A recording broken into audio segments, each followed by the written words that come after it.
Selamat sore semuanya, perkenalkan nama saya Raffi Tuajukruf dengan NIM 28025277715 dari jurusan BIT. Jadi di sini saya itu akan menjelaskan tentang Project Research Management.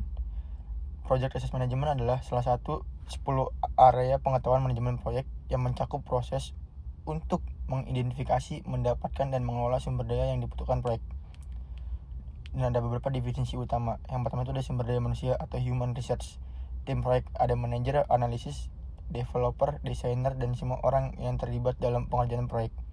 Dan yang kedua itu ada sumber daya material dan peralatan, aset fisik seperti hardware, software, mesin ruangan, kendaraan, dan perlengkapan teknis lainnya. Dan yang ketiga itu sumber daya keuangan, anggaran proyek yang dialokasikan untuk biaya operasional, gaji, pengadaan, dan cadangan risiko. Dan yang terakhir itu ada sumber daya waktu dan informasi, jadwal, data, pengetahuan, dan sistem informasi yang mendukung keberhasilan proyek. Itu ada 6 proses Project Research Management. Nah, yang pertama itu ada Plan Research Management, mendefinisikan cara merencanakan, mendapatkan, dan mengolah sumber daya. Nah, yang kedua itu ada estimasi activity research, memperkirakan jenis dan jumlah sumber daya yang dibutuhkan tiap aktivitas. Yang ketiga ada acquire research, mendapatkan anggota tim, fasilitas, dan sumber daya lainnya yang diperlukan. Yang keempat itu ada develop project team, meningkatkan kompetensi, interaksi tim, dan lingkungan kerja proyek. Yang kelima itu ada manage project team, melacak kinerja anggota tim, memberikan umpan balik, dan menyelesaikan konflik. Dan yang keenam itu ada control research, memastikan sumber daya tersedia sesuai rencana dan mengambil tindakan korektif. Yang itu ada research breakdown struktur atau disebut dengan RBS. Project research yang pertama itu ada manusia. Manusia itu mencakup dengan project manager, developer, analisis bisnis, dan QA engineer, desainer. Yang kedua itu ada material dan peralatan, mencakup hardware atau server, software, lisensi, alat kerja, infrastruktur IT. Selanjutnya ada keuangan atau budget, gaji dan honor, biaya operasional, cadangan risiko, dan terakhir biaya vendor. Selanjutnya itu ada waktu dan informasi, ada jadwal proyek, database dan data, dokumentasi, knowledge base. Di situ ada studi kasus nyata. Saya ambil tuh proyek pembangunan komuter LRT Jabodetabek Indonesia tahun 2015 sampai 2023. Nilai proyek itu senilai 27,3 triliun. Total anggaran tuh 27,3 triliun. Total panjang lintasan 82 km. Durasi proyek 8 tahun.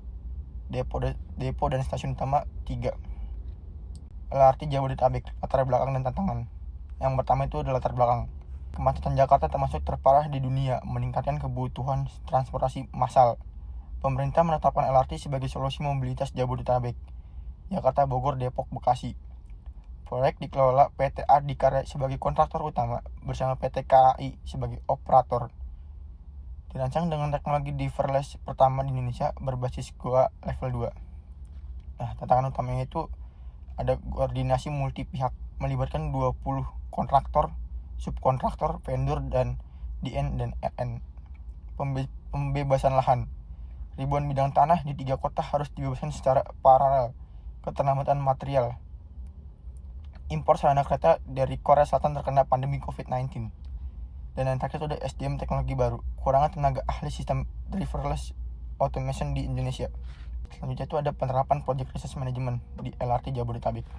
Yang pertama itu ada Plan Research Management. Adikarya menyusun Research Management Plan atau RMP, mencakup 4.800 tenaga kerja, 120 unit alat berat, dan 16 paket material, dibagi ke dalam workpack berbasis WBS. Dan yang terakhir itu ada Manage dan Control Research, dashboard monitoring real time penggunaan alat berat dan proses pekerjaan saat pandemi 2020 sampai 2021. Dilakukan research, relocation, dan penjadwalan ulang 14 paket pengerjaan. Nah, di sini tuh ada timeline proyek dan alokasi sumber daya.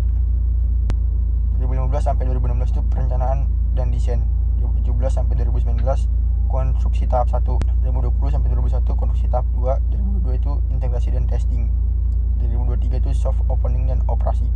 Yang terakhir ada lesson learned dari LRT Jabodetabek, apa yang berhasil dan apa yang tidak berhasil, apa yang bisa diperbaiki. Nah, yang berhasil itu ada sistem monitoring riset terintegrasi, membantu identifikasi